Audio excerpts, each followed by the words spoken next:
ሰላም ይብዛላችሁ ውድ ወገኖቼ ባላችሁበት ስፍራ ቄስ ኃይሉ ዘሪሁን ነኝ። መጽሐፍ ቅዱስ ምን ይለናል?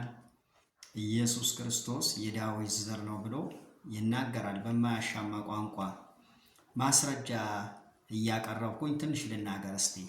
ሮሜ ምዕራፍ 1 ከቁጥር 3 እንደዚህ ይላል፣ ይህም ወንጌል በሥጋ ከዳዊት ዘር ስለተወለደ እንደ ቅድስና መንፈስ ግን ከሙታን መነሳት የተነሳ በኃይል እግዚአብሔር ልጅ ሆኖ ስለተገለጠ ስለ ልጁ ነው፣ እርሱም ጌታችን ኢየሱስ ክርስቶስ ነው ይላል።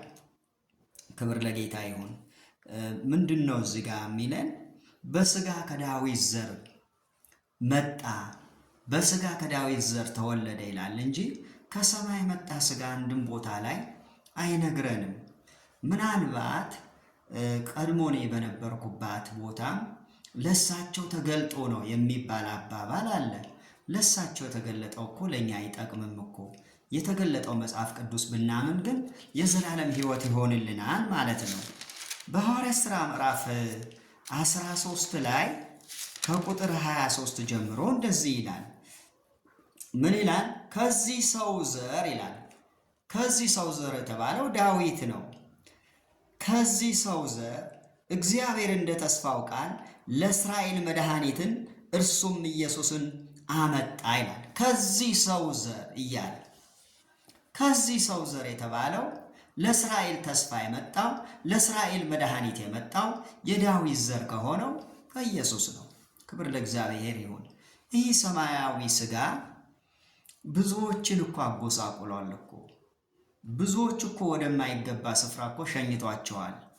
ወይ ለነፍስ አልሆነ ወይ ለሥጋ አልሆነ፣ ዝም ብሎ አለ ብቻ ተገለጠ። አዋጭ ነው ብላችሁ ታስባላችሁ ወገኖቼ?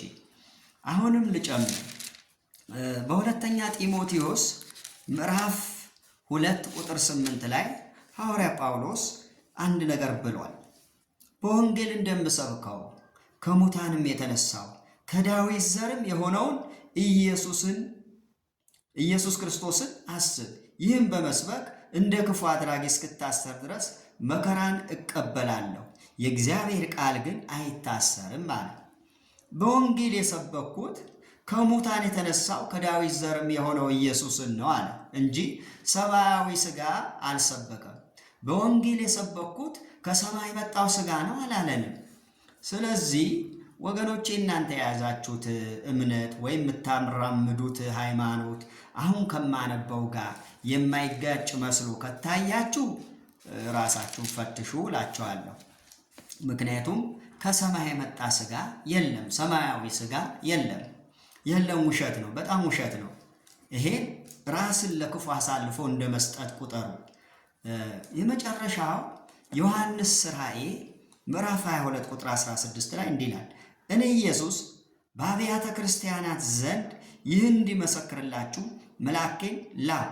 እኔ የዳዊት ስርና ዘር ነኝ፣ የሚያበራም የንጋት ኮከብ ነኝ ይላል። ክብር ለእግዚአብሔር ይሁን።